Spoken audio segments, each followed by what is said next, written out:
हरि के दास चैनल में आपका हार्दिक स्वागत है। आज का विषय आपकी आत्मा को छूने और आपके विचारों को नई दिशा देने वाला है। हम चर्चा करेंगे एक गहरे और रोचक प्रश्न पर, क्या यह संसार असली है या महज एक सपना? इस विषय को समझने में भगवद गीता का अमृतमय ज्ञान हमारा मार्गदर्शन करेगा और हमें जीवन की वास्तविकता के करीब लाएगा। अगर आप भी अपने जीवन की गहराई और आत्मिक सत्य को समझना चाहते हैं, तो अंत तक जुड़े रहें। यह वीडियो आपके दृष्टिकोण को परिवर्तित करने और सत्य की ओर एक कदम बढ़ाने का प्रयास है। आपका कोई एक क्लिक किसी और की आध्यात्मिक यात्रा को प्रेरित कर सकता है।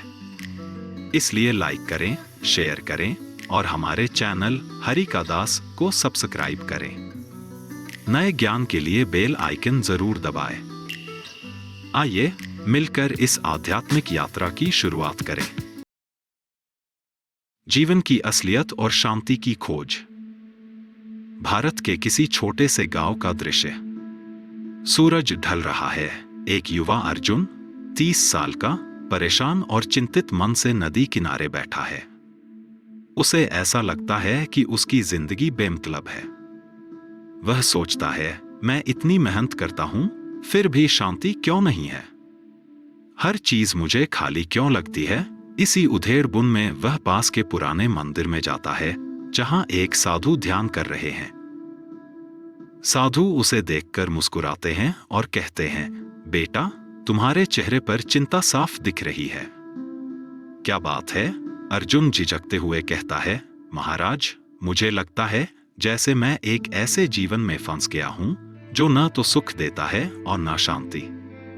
मैं हर चीज को बहुत असली मानता हूं, लेकिन फिर भी सब अधूरा लगता है। साधु गहरी सांस लेते हुए कहते हैं, तुम्हारी समस्या का जवाब भगवद गीता में है। भगवान कृष्ण ने अर्जुन से कहा था, मायाध्यक्षेन प्रकृतिः सूयते सचराचरम्।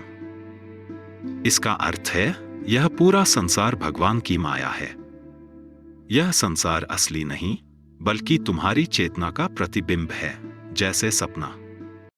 अर्जुन हैरान होकर पूछता है, सपना? तो क्या यह सब जो मैं देख रहा हूं, महसूस कर रहा हूं, झूठ है? साधु मुस्कुराते हुए जवाब देते हैं, हाँ बेटा, जैसे एक व्यक्ति सपना देखता है और उसे असली मानता है, लेकिन जागने के बाद समझता है कि वह सब उसका मन था। वैसे ही यह संसार भी तुम्हारे आत्मा का प्रतिबिंब है। कृष्ण कहते हैं, क्षेत्रज्ञं चापि मां विद्धि सर्वक्षेत्रेषु भारत। इसका अर्थ है, यह शरीर तो क्षेत्र, क्षेत्र या माया है और तुम्हारा आत्मा उसमें विद्यमान चेतना है। जब यह आत्मा जागती है, तो अहंकार और द्वैत खत्म हो जाते हैं।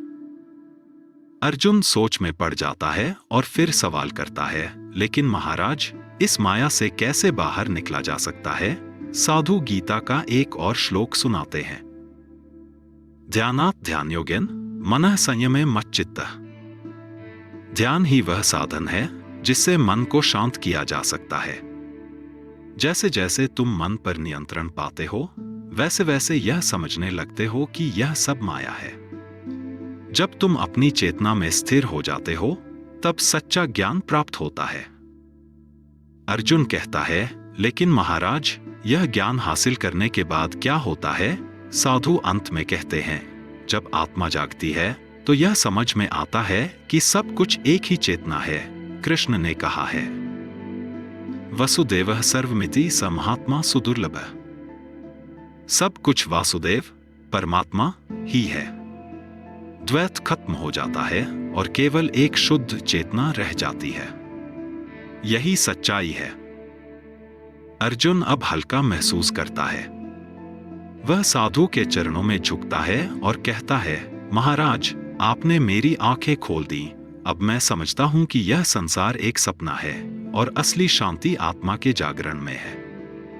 साधु उसे आशीर्वाद देते हैं और कहते हैं, बेटा, बस अपने कर्म करते रहो और फल की चिंता छोड़ दो। कर्मण्येवाधिकारस्ते मा फलेषु कदाचन। तुम्हारा अधिकार केवल कर्म पर है, फल पर नहीं। यही आत्मा की शांति का मार्ग है। अर्जुन मुस्कुराते हुए मंदिर से बाहर निकलता है। अब उसे समझ आ गया था कि संसार केवल एक सपना है और सच्चाई आत्मा की जागरूकता में छिपी है। वह अपने जीवन को एक नए दृष्टिकोण से जीने के लिए तैयार था।